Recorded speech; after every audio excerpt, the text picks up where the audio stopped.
worship. Worship, lift your name on high. Spreading love and light. Singing praises to our God. My brothers and my sisters. I know who it is. I know who it is. You can feel they spirit. You can feel they spirit. Love inside of them's overflowing. God's kids have a name. Who is he? We are the saints of the Most High. Every day try to live right. Giving thanks when we call him. Any day, any time. Saints of the Most High. Walking and living life. Know who I am when they ask, who am I? The ones that's holy inside. The ones that give when they ain't got. Ones that strive to be like, strive to be just like God. The ones that have repent. The ones that give away sins. Ones not selfish. Brothers and sisters. I know who it is. I know who it is. You can feel their spirit. You can feel their spirit. Love inside of them overflowing. God's kids have a name. Who is it? We are the saints of the Most High. Every day trying to live right. Giving thanks when we call him. Any day, any time. Saints of the Most High. Walking and living lives. Know who I am when they ask, who am I? Who am I? Ones that treat you right when they treat it wrong. Ones that set apart. Ones that don't need any music.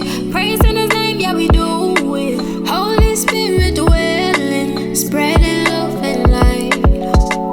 I know who it is. I know just who that is. When you possessing the love, we just kinda know that it's real. So great that it shines and lights everything that is near. God's children have a name, yeah. So what is it? We are the saints of the Most High. Every day trying to live right. Giving thanks when we call him. Any day, any time. Saints of the Most High. Walking and living life. Know who I am when they ask, who am I? Who am I?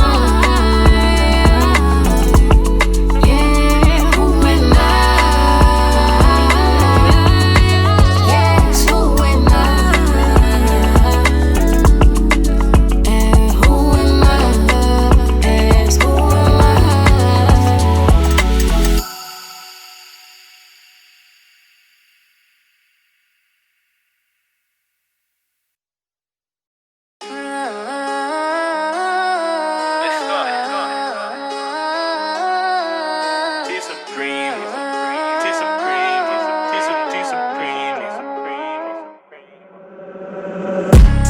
Who is calling my phone?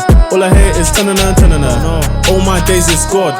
All I hear is tanana, tanana, tanana, tanana, tanana, tanana, tanana, tanana, tanana.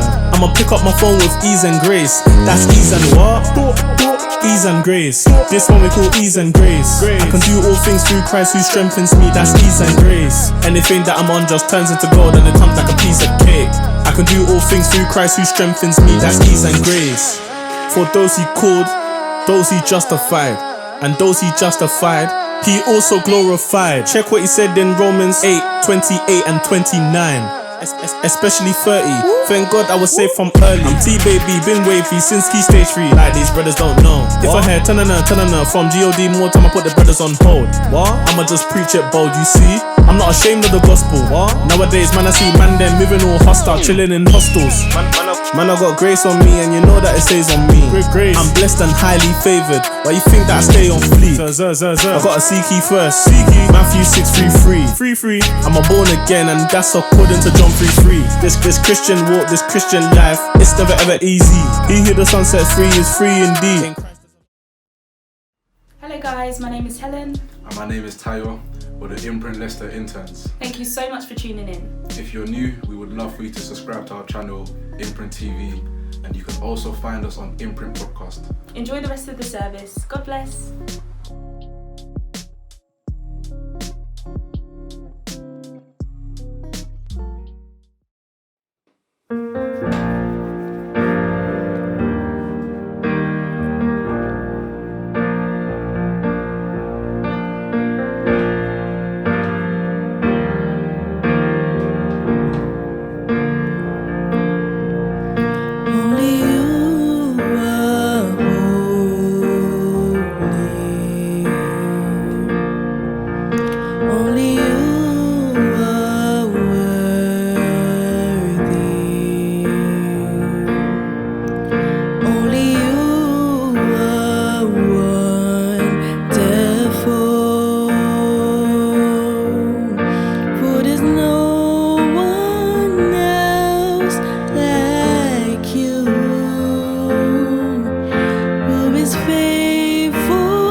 dies down. Lord, speak to me now. You have all my attention. I will linger and listen.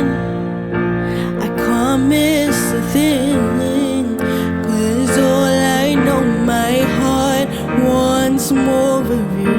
My heart wants something new, so I surrender all. And all I want is to live within your love, being done by who you are. My desire is to know you deeper. And Lord, I will open up again from my fears into the wind. I'm desperate for a touch of heaven. Oh, oh, oh,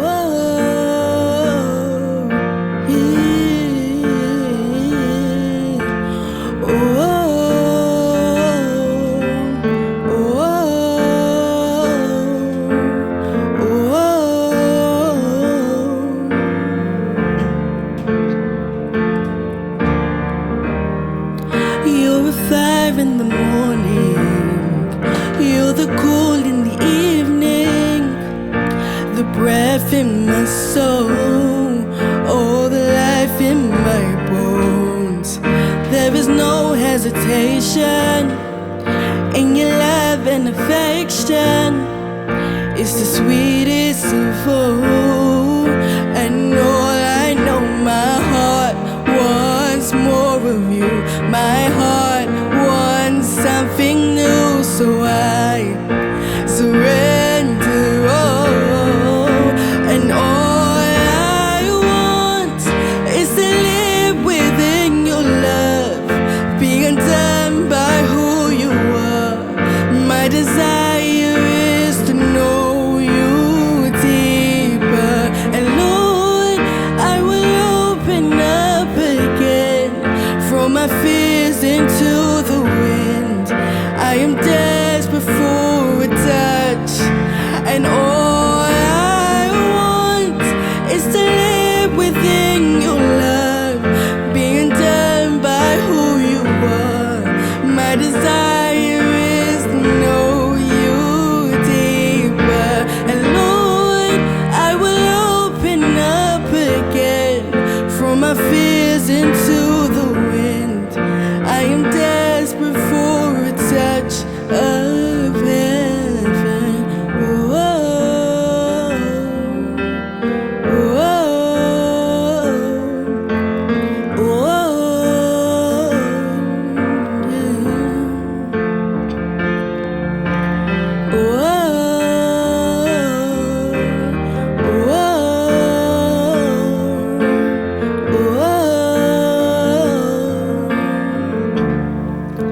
I open up my heart to you.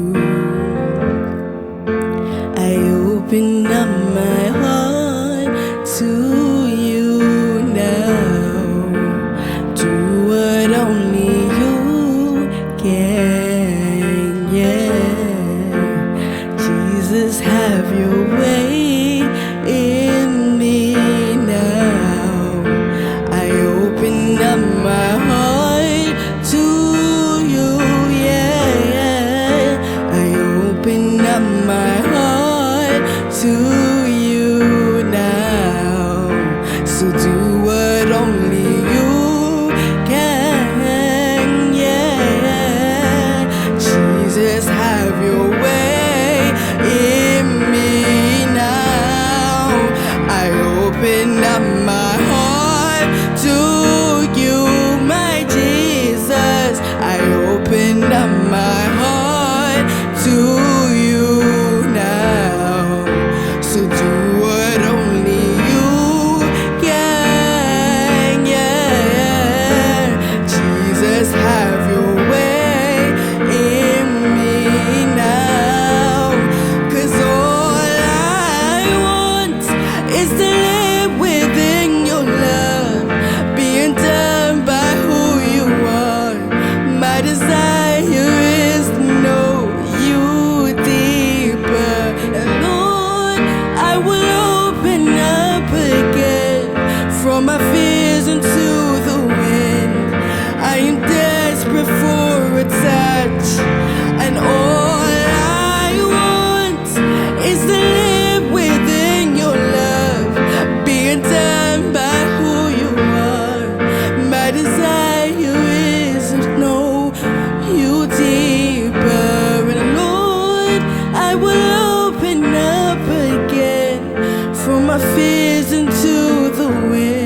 My desire is to know you deeper. Lord, I will open up again from my fears into the wind. I am desperate for a touch of heaven.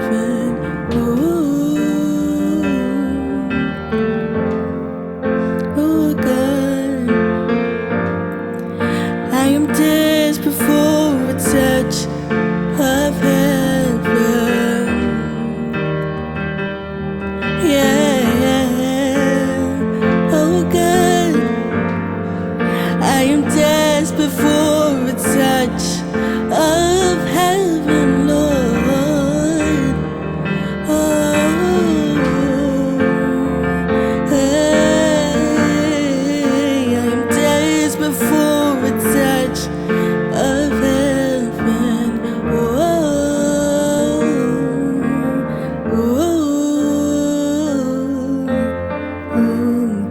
I'm desperate for a touch of heaven.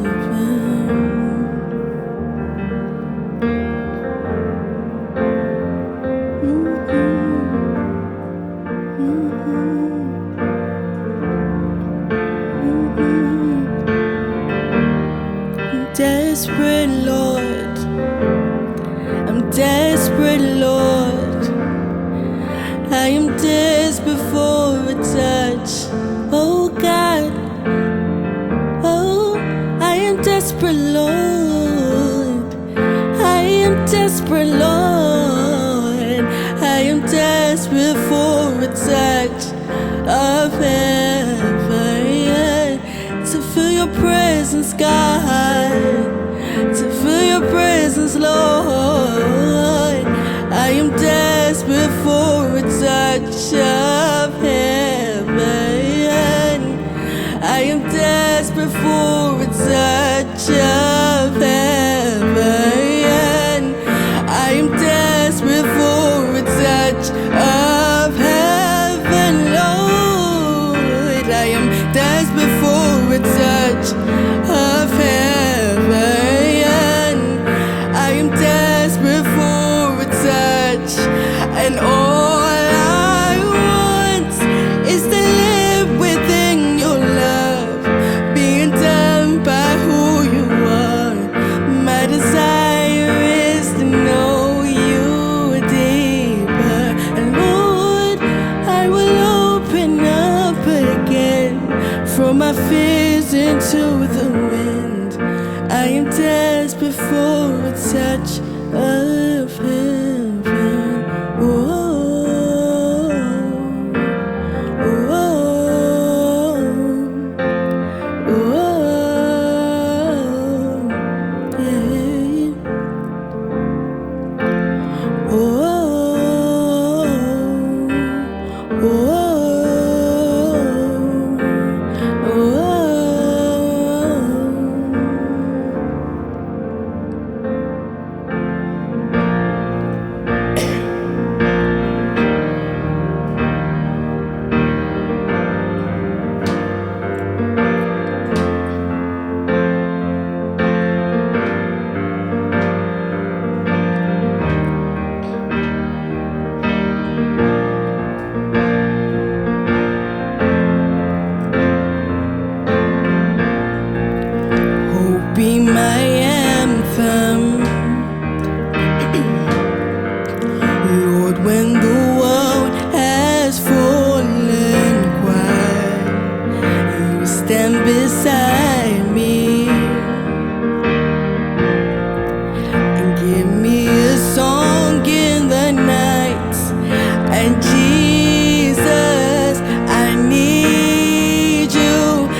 before me, Christ behind me. Your loving kindness has never failed me.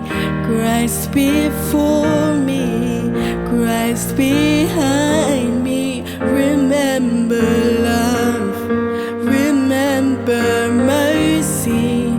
Christ before me, Christ behind me. Your loving kindness has never failed me. Christ before me, Christ behind me. Remember love, remember mercy. Christ before me, Christ behind me. Your loving kindness, Lord, has never failed me. Christ before me, Christ behind me. Remember love, remember mercy. Christ before me, Christ behind me. Your loving kindness has never failed me. Christ before me, Christ behind me.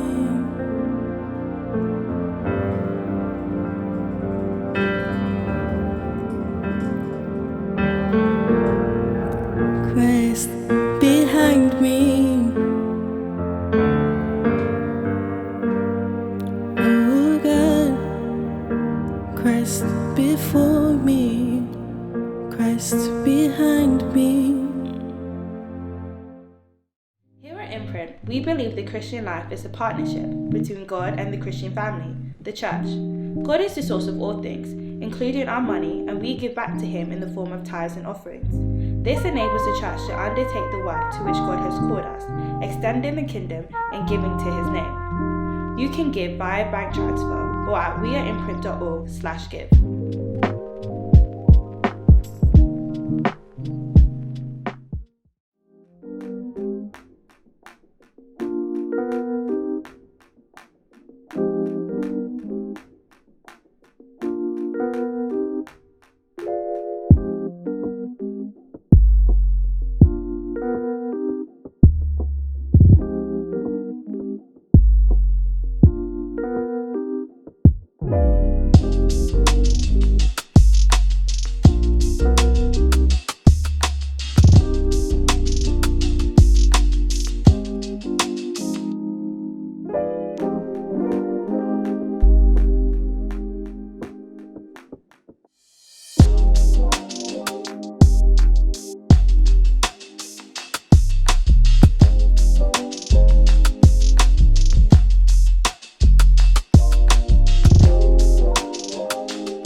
Hello family, good afternoon wherever you're watching me.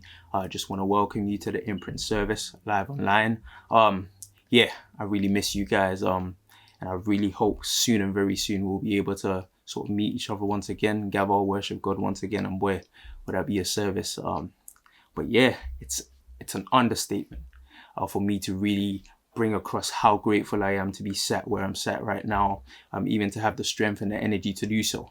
And that's because of your prayers. That's because of a community that's behind me. So on behalf of me and mine, just want to say a complete and big thank you. But yes, we're zooming in. So as a community, you've been following us. We've been talking about our Kairos moments. We believe that as a community, we should develop in the same way that the sons of Issachar developed. Someone's asking, who are the sons of Issachar? And that's where we derive the word Kairos from. When you go to 1 Chronicles chapter 12, verses 32, the sons of Issachar, the Bible records, were a people, were a group of men that knew the seasons and they knew the times and they knew emphasis. So I lay emphasis on what they knew here. They knew exactly what Israel should do. I believe that if we're going to grow and identify our Kairos moments, we need to get into the habits of knowing exactly what to do. And if you've been following, Pastor ST opened us up, took us off running. He opened up things that, boy, maybe you weren't thinking about at all. I think even me, myself, when I listened to what Pastor ST was talking about, I realized seasons where I've been in warfare, and boy, I didn't know it. So if I'm in warfare and I don't know it, best believe it might not be, except for the grace of God, a win in warfare. But thanks be to God, he's the one that fights for us even when we don't know what's going on. But he opened that up and I was listening to him and I was like, woo, the enemy tried to get me there. The battle on my mind, boy, I need to fight my battles here more so. Make sure that that helmet of salvation is straight on, locked in tight. So these things that got me fired up, and I know it got you fired up as well. And then boom, last week, Pastor Wale came through talking about some of the defining moments about David. And if you're someone who follows, who's followed King David, you read the stories, you know, a really, really key defining moment was actually his battle against Goliath. And, you know, maybe as far as you know, it's just a 5 rocks thing. He swung that, hit him right in the middle of his head. He was out. Key defining moment to what David was supposed to be. But Pastor Wale opened up actually, and he showed us that actually before Goliath could have been taken down, intimidation, fear and insecurity had to be taken out. So these are things that help us identify that, whoa, in order for me to really conquer my defining moments, maybe they might be small, maybe they might be minute, maybe there might be things that I have not dealt with that will hinder me from being able to take down this ultimately large Goliath. So you've been down this journey, boy, you're physically ready. And then during the week as well, you've been a part of Cruise. Knowing we're talking about our Kairos moments. Outside of Cruise, you've also been a part of Dunamis. And boy, I know everyone that's at Dunamis right now is straight on fire. I think I saw something on Instagram where people were going down a tunnel of fire. Something along those lines. But I know that for sure, I knew the Holy Spirit is not bound by physical contact. Boy, just channeled out. So I know people are coming out and they're also spiritually ready. People are praying with each other. Their prayer partners know exactly what season they're in. You know what season you're in. You know if you're in a season of warfare. Now, because of what we've identified so far, you know, even if you're in a season of separation and consecration unto God, you know that. You know when you're entering a season of wealth or you're entering a season of favor. You know that by now. You know how to identify these things. You know how to defeat some of these smaller things in order to get onto the bigger stage. I completely understand. We're opening slowly our spiritual eye. We're opening our eye of discernment. But to the person who's ready, you know you're physically ready, you know you're spiritually ready, you know exactly what season you're in. But I'm speaking to someone who was ready, but wasn't ready for something that ultimately came. It seemed like it came straight out of left field. That God was revealing so much, but as for this little bit, God, where was your voice then? When you planned and you made sure that if I'm going to take control of my Kairos moment, I saw it, I anticipated it. For some people, maybe it's not a case of I didn't have this revelation, I had the revelation and I even prayed for it or even I prayed against it, but here it is, right before my very eyes. So right there and then when you're faced in it, is it curtains or is it Kairos?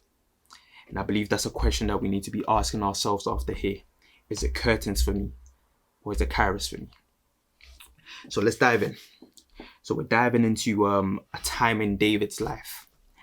So just a background about King David. David has defeated Goliath. Before defeating Goliath, God sent a prophet called Samuel into the house of Jesse. And he says, go and anoint the next king of Israel. Now, Samuel sees all of David's sort of tall, 6-foot+ brothers, you know, the ones that were in the likeness of Saul. But God says, I've rejected all of these because you look on the outward appearance, but I look on the inside. Eventually, God leaves Samuel to go and find David, who was just looking after sheep. And right there, a moment, David's life changed and the oil came upon his head. And right there, you would think David has met his Kairos moment. But there was another one to come. in the boldness that he's just received. And maybe for you, it might have been Pastor ST's preaching. That was the oil that came upon your head.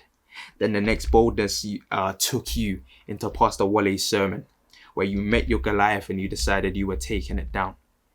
But then after all of that, if people will recall, once David kills Goliath, people begin to sing his praises in the streets. They say, Saul killed this much, but David even took out even more. And they were singing his praises, and David himself was just, whoa, how do I handle this? But fast forward, the man who was anointed, the man who was set apart by God, the man who was called to do exactly what God called him to do, found himself sort of displaced. Saul is coming after him, is persecuting him, and okay, maybe he was ready for those things. But there's a time in his life where he becomes a mercenary. Now, what mercenaries do, they're essentially soldiers for hire. So they say we're misplaced in society, and people decide, okay, we know you are men of war, so we will pay you for your service. And even actually, David goes through such a confusing time in his life that the Philistines that he fought against when he killed Goliath, now they were looking to employ him. But for some strange reason, they decided they were going to go against. And if you go into 1 Samuel chapter 30, that's where we will be reading from. If you were to read from before verse 29, you would find that David is about to be employed by Philistines, but actually they don't want him to fight because they know exactly who he is. He was the killer of their champion Goliath. But one of the Philistine soldiers just saw the favor upon David's life and decided, you know what, you guys leave now. So David returns from a hard day at work. Just time where he put his life on the line, just waiting, just trotting, just waiting for the completion of this moment that he was ready for. In actual fact, maybe he wasn't ready for the oil that came upon his head. In like manner, you weren't ready to start learning about these Kairos moments, but actually it came anyway, and it's been a big blessing. But David arrives at a hometown called Ziklag. So if we go into 1 Samuel chapter 30, now read from verse 1. It says, 3 days later, when David and his men arrived at their hometown in Ziklag, they found that the Amalekites had made a raid into the Negev and Ziklag, and they had crushed Ziklag and burned it to the ground. And they had carried off the women and children and everyone else without killing anyone. And when David and his men saw the ruins and realized what had happened to their families, they wept until they could weep no more. David's two wives, Ahinoam from Jezreel and Abigail, the widow of Nabal from Carmel, were amongst those that were captured. So David now has lost, not only has his men, the people that he employs, lost everyone, and their houses have been burnt down completely. Something they were not expecting when they came back home. His two wives and his children have been captured.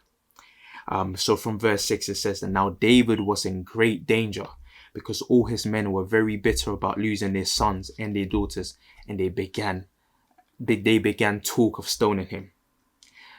So right now we find David at a particular point where he's not only lost everything right there. If it wasn't the oil, the kingship that was promised him by God, it seems as though he's lost that. And not only is the kingship looking like it's lost, Saul, as long as he's alive, is chasing after David and saying, wherever I can find you, I'm going to kill you. Because as long as I kill you, you will not fulfill this purpose that you were supposed to fulfill. But he's coming, he's managed to get a group of men that will follow him. He comes to Ziklag, and Ziklag is completely burned down. Now I'm speaking to someone here that was geared up, feeling like, yes, I know how to identify my Kairos moments. Someone who was studying so hard, who was aiming for a first class. Someone who came out of uni and decided, okay, I'm going to land in the best job possible. I'm speaking to someone who decided, okay, I've done everything I need to ensure that my family is okay. I've done everything I need to ensure that my health is okay. I've done everything I need to ensure that my relationship with my spouse or my relationship with my friends are okay. I've been nothing but cordial. I've been nothing but perfect. Where did this come from? I've come now to my Ziklag and everything is completely shattered. You who was working so hard for a first class, though it's equally as good, I know the disappointment that you feel when you see a 2-1. You who was working to ensure that your relationship is maintained. I know the disappointment, and I can feel the disappointment, and honestly, I don't blame you for breaking down in tears like the men who surrounded David did. Because you did not anticipate that this was what was going to happen. Because you were spiritually ready. You were physically ready. If someone pointed to you and they said, a Kairos moment is coming now, you will know exactly where to be. You are right here and there. You're still a son of Issachar. I know what season I'm in. I'm in a season of warfare. I know what season I'm in. I'm in a season of wealth. I know what season I'm in. I'm supposed to be consecrated and separated unto God. But this right here, I did not anticipate it. In fact, actually, God showed me a revelation that this was going to come, but I did not think it was going to come this way. Actually, when I saw the revelation, I prayed for it, or I prayed against it. I didn't expect it to come through. I stand right here. I'm at Ziklag, and the men around me are crying, and I completely understand. But now they're looking at me and they're saying they're going to kill me. That's where we stand right now. We stand in our Ziklag moment, something that comes completely out of left, and say, whoa. Right there and then, it's like it knocks the wind completely out of you. You feel as though you were not prepared, whereas you did everything you could to ensure that this would be the outcome. But I want to tell someone that right there and then we've been conditioned to go into a time of warfare. We've been conditioned to go into a time where you have to fight to ensure that the outcome still is what it is. The first thing on our minds is, how can we help God? What can I do to ensure that this thing that God said he would do for me really surely comes to pass? Or maybe you're in another boat and you're like, whoa, I didn't see this coming and I actually don't know what God is saying about this. I want to introduce someone to a moment, the crossroads that you stand at, where you say, is it curtains or is it Kairos? And now let's look at what David did. So the Bible says, when they began talking about how they were going to stone David, it says, David found his strength in his God. Wow. So when David was in great danger, David did not stand there and say, woe, my home. Or whoa, Abigail, oh my gosh, they got Abigail. Abigail was the only one that loved me. She's the only one that liked to cook for me. No, he didn't look at his other wife, Ahinoam, and say, whoa, Ahinoam, she was the one that I really liked out of the two of them. She was the better looking, and whoa, where am I going to find another one? He didn't look at his kids and say, whoa, Jason, Joseph, Kwame, Kofi, Tolu, what's going on here? Oh my gosh, they're gone. He didn't look at his relationship and say, whoa, I told everyone this is what God said about my relationship. I told everyone that this one here God said was my husband or my wife. I told everyone that this friendship was ordained by God. I told everyone that this man or this woman actually was never going to fall sick. I told everyone. David didn't utter a single thing about the problem. Inside of some of these moments, sometimes when we're here, when we're standing at Ziklag, we cannot see if possibly there can be a Kairos moment out of this. Can this be an opportunity? Remember, that's what Kairos means. An opportunity, a fitting time, and a fitting season. In terms of fitting season, this moment at Ziklag does not seem like it at all. When you've been trying to take this exam over and over again, application after application, and it seems like I went to the best uni possible. I was meant to be a shoe-in. I saved myself inside of my relationship. I was supposed to come into marriage, and boy, I was supposed to be fruitful and abundant. Where did this come from? But right here and there, David did one thing. Instead of speaking about his situation, he spoke to his God. The Bible says he found strength in his God. So what am I talking about now? David seized an opportunity, i.e. he seized his Kairos moments. I want to tell someone that some of these moments don't seem like they are Kairos moments until you seize them. But how do you seize them? Someone is asking me how, Justin, how? In this time, am I not allowed to cry? Yes, you are. I don't blame you for wanting to cry. In this time, am I not allowed to be frustrated because I worked so hard for this and I didn't get it? Yes, you're allowed to be frustrated. But I want to introduce you to another point of warfare. It said David found his strength inside of his God. He didn't find strength in the sheer number of what I've lost. If I work hard, I can get it back, and therefore that gives us encouragement. But for how long? How long are you encouraged until you have to come back and say, I've tried so many times to get 17 things and actually I've only got 2. Therefore 15 things are missing. Those things, they crush you. They absolutely crush you. But when you look to the author and the finisher of your faith, that's why the Bible declares, I will lift up my eyes to the hills, for where cometh my help? My help cometh from the Lord. Inside of these moments, the first thing we should do, I want to introduce someone to some of the things that we can do. The first thing that we should run to is, if you can, let's get into the habit of worship. It said David found his strength inside of his God. David worshipped the Lord, and just like the sons of Issachar, David in this moment when he was facing physical and certain death, not spiritual, he chose to strengthen himself in the Lord. When you read through the Psalms, and this is why I love David so much, because David was a man of worship. David fought most of his battles inside of worship before they ever manifested physically. And that's how we have to move as a people who want to seize our moment. As a son of Issachar, as people of Imprint who know the time and the seasons, we've got to know exactly what to do. And some moments call for nothing but worship.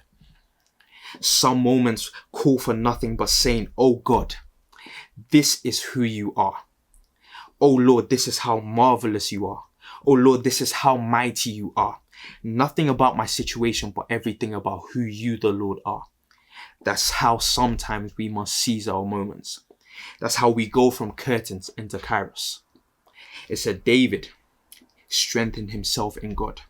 When we go to Psalms chapter 18 verses 1, when we go to Psalms chapter 18, we find this is a psalm that David writes when he was faced with his enemies. So theologians have seen that this might have been a psalm that he wrote at this time when he was at Ziklag, when the enemies were coming after him and Saul was also pursuing him.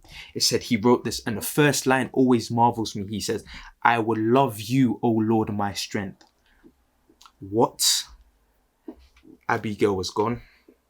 Ahinoam is gone. Child number 1 is gone. Child number 2 is gone. However many kids David had at that particular time, your house is gone. Your horse is gone. Your camel, your sheep, your donkey, all of them gone. How do you start your prayer with, I will love you, O Lord, my strength? Why? Because David remembers a time where he had nothing but God. So in times like this, when we want to seize our moment, it's for us to remember. Remember. Many a times we have amnesia too quick. But remember when the situation didn't seem like it would be what it is. And God came through. Out of that, we produce our worship. So this is what we do. When David started off, he says, Psalms 18 verses 1, I will love you, O Lord, my strength. So if David needed strength right now, no wonder he strengthened himself in God, because he spoke about God being his strength. He didn't speak about the strength that he once had in his houses, or the strength he had in his grade, or the strength he had about going to medical school or getting into law school, or being able to start a relationship and it seems like I've been away for too long and time is just skipping me by. No, he said, I will love you, O Lord, my strength. Why? Because 1, worship is birthed out of sincere gratitude. Now with David can, in his time where he faced certain death, say the only thing I can give God is the one thing he can't get by himself. Therefore in this time he's Judah. Let me worship him. Worship is birthed out of sincere gratitude, and once again it's the only thing that you can give God, that God cannot get himself. Now he will raise up rocks to praise him and to worship him. That's another thing. But that's what you are here for. You can give God something that he cannot get from inside of himself, which is worship.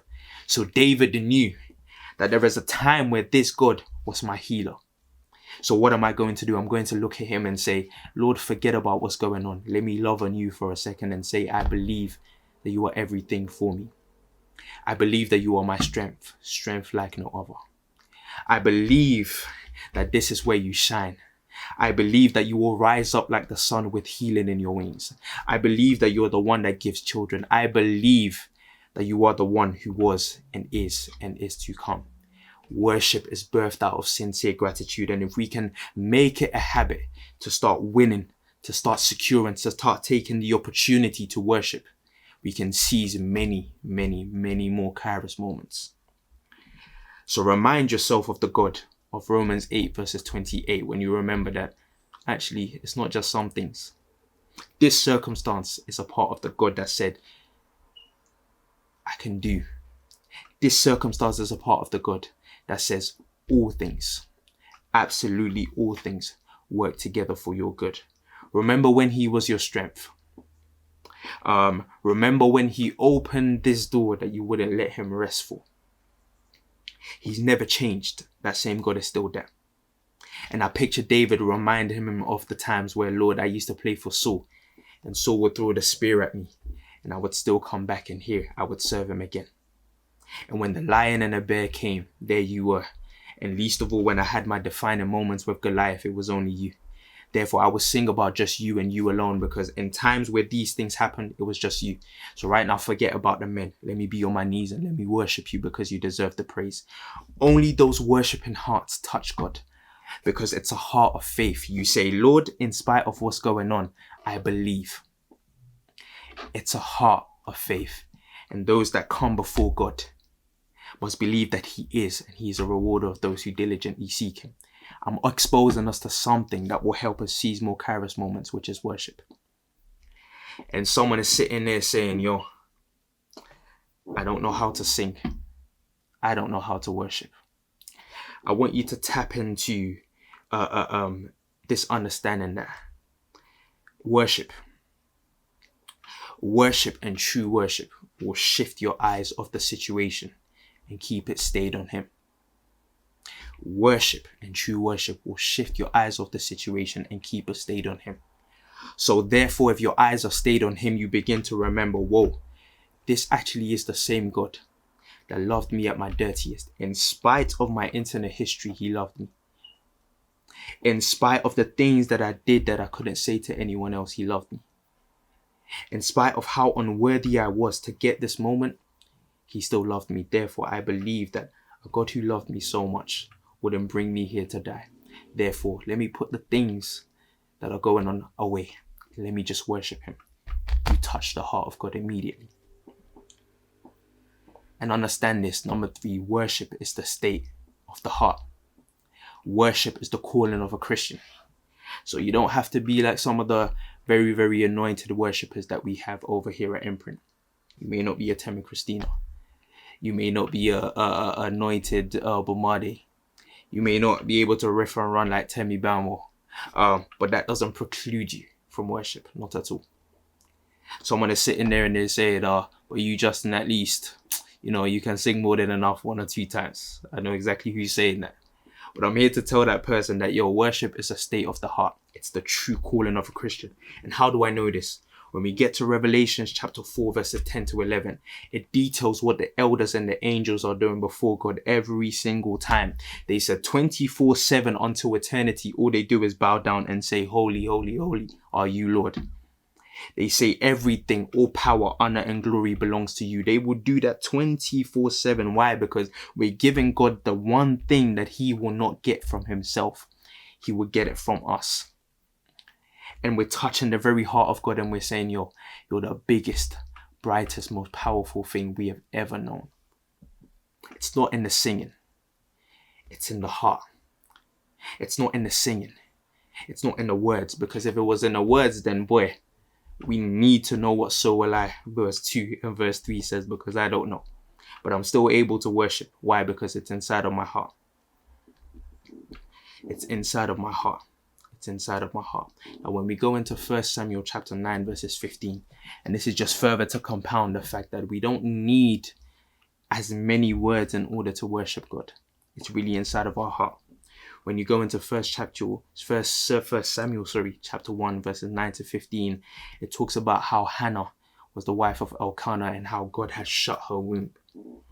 In chapter 9, straight down to verse 15, it says, once after a sacrificial meal at Shiloh, Hannah went up to pray. Eli the priest was sitting at his customary place beside the entrance of the tabernacle. Hannah was in deep anguish, and she was crying bitterly as she prayed to the Lord. And she made this vow, O Lord of heaven's armies, if you will look upon my sorrow and answer my prayer, and give me a son, then I will give him back to you. He will be yours for an entire lifetime. And the sign will be, he will be dedicated to the Lord, and his hair will never be cut. But as she was praying to the Lord, Eli watched her, and he saw her lips were moving but no sound. And he thought she must be drinking. She offered no words, no sound, but her heart was crying out in worship to God. If we want to seize our moments, people of God, we will have to be people of worship. And we will have to back away from the fact that we want words, or we want song, or we want melodies. But we have to be people that are comfortable with just calling out who God is. Saying, Lord, you are great. You are abundantly above anything that we could ask or think, according to the power that works in us. So we take our eyes off the situation. We take our eyes off the fact that we stand at a crossroads and we're asking ourselves whether it's curtains or Kairos, and we choose to seize the opportunity. We choose to seize this Kairos moment. So I want us this week, as we go into our normal lives, let's look at these opportunities, these ways in which we know to identify these Kairos moments. And let's seize those moments. And when something comes that you are like, whoa, I never expected this, fight in another way. The ways we've been fighting haven't been effective enough. Let's fight in another way. Let's worship, because he deserves our worship. And worship is the only thing we can give him that he will not give himself. Bless you guys. I pray that everyone under the sound of my voice is able to see such an opportunity. And hopefully by another time where we get to meet together, we'll share testimonies of how God brought us through, and how there was a time something came, but I bowed down and worship, and I saw the salvation of the Lord. In Jesus' name, amen. We are now going to enter into a time of worship. And if anything in the sermon stuck out to you, or you'd like prayer for anything at all, don't hesitate to contact us. We would love to pray for you. And if you're new to faith or would like to give your life to Jesus, we'd love to pray or answer any questions you might have. So join us now by clicking on the link in the description box below. You can also send us any prayer requests by DMing any of our social media accounts.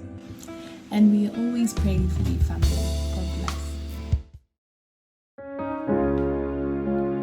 My beloved is the most beautiful among thousands and thousands. My beloved is the most beautiful among thousands and thousands. My beloved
only one of you, Jesus.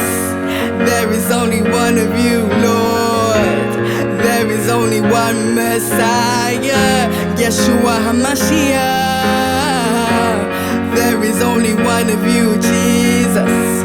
There is only one of you, Lord. There is only one Messiah, Yeshua HaMashiach. There is only one of you, Jesus.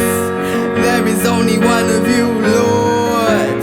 There is only one Messiah, Yeshua HaMashiach. There is only one of you, Jesus. There is only one of you, Lord. There is only one Messiah, Yeshua HaMashiach. There is only one of you, Jesus. There is only one of you, Lord. There is only one Messiah, Yeshua HaMashiach. There is only one of you, Jesus. There is only one of you, Lord. There is only one Messiah, Yeshua.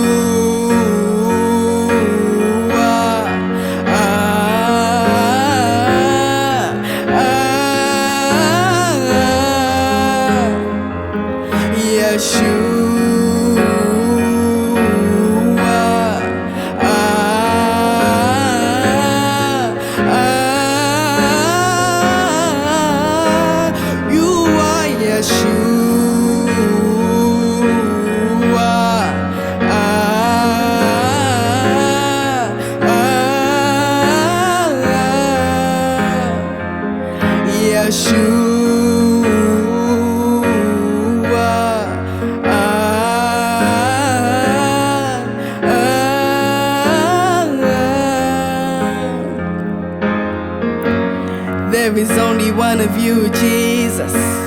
There is only one of you, Lord. There is only one Messiah, Yeshua HaMashiach. There is only one of you, Jesus. There is only one of you, Lord. There is only one Messiah, Yeshua HaMashiach. There is only one of you, Jesus. There is only one of you, Lord. There is only one Messiah, Yeshua HaMashiach. There is only one of you, Jesus. There is only one of you, Lord. There is only one Messiah. And yours is the kingdom, yours is the power, yours is the glory forever, amen. And yours is the kingdom, yours is the power, yours is the glory forever, amen. Yes, God, yours is the kingdom, yours is the power, yours is the glory forever, amen. And yours is the kingdom, yours is the power, yours is the glory forever.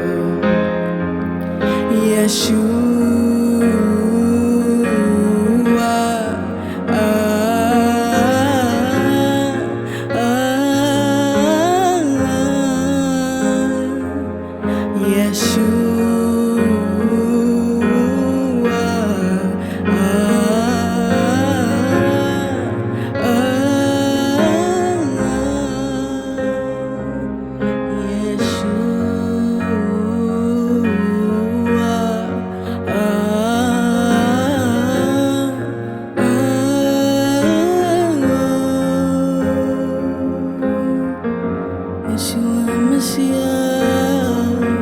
Yeshua HaMashiach, Yeshua HaMashiach, Yeshua HaMashiach, Yeshua HaMashiach, Yeshua HaMashiach, Yeshua HaMashiach,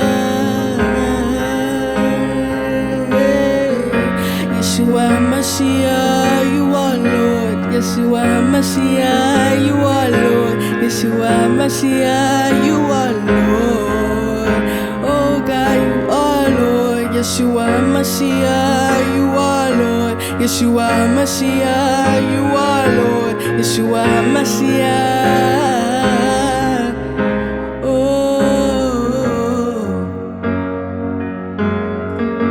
Yeshua HaMashiach, you are Lord. Yeshua HaMashiach, you are Lord.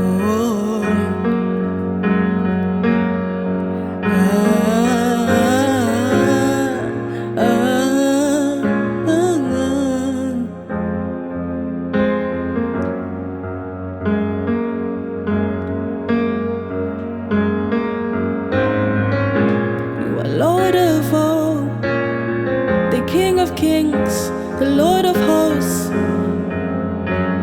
Yeshua HaMashiach, Yeshua HaMashiach, Yeshua HaMashiach, Yeshua HaMashiach, you are Lord. Yeshua HaMashiach, you are Lord. Yeshua HaMashiach, you are Lord. Yeshua HaMashiach, you are Lord. Yeshua HaMashiach, you are Lord. Yeshua HaMashiach, you are Lord. Yeshua HaMashiach, you are Lord. Yeshua HaMashiach, you are Lord. Yeshua HaMashiach, you are Lord. Yeshua HaMashiach, you are Lord. Yeshua HaMashiach, you are Lord. Yeshua HaMashiach, you are Lord. Yeshua HaMashiach, you are Lord. Yeshua HaMashiach, you are Lord. Yeshua HaMashiach, you are Lord. Yeshua.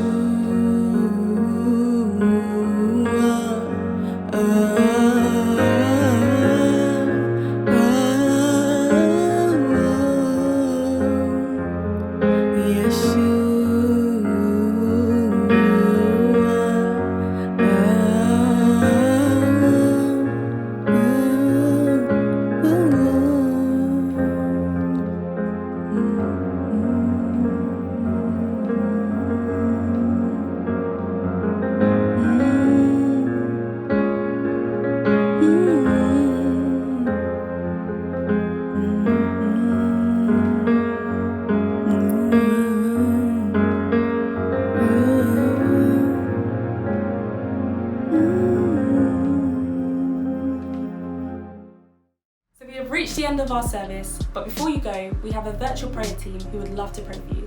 So if you have any prayer requests, please access the Zoom link below. And if you're new to the faith and would love to give your life to Christ, or just possibly find out more about Jesus, please find us at weareimprint.org, and someone on our team would love to get connected with you. Lastly, we have post-church mingle for those who would love to get to know the community a little bit more. So to fellowship with us, please access the Zoom link below. Have a great week, guys. We'll see you next week. God bless.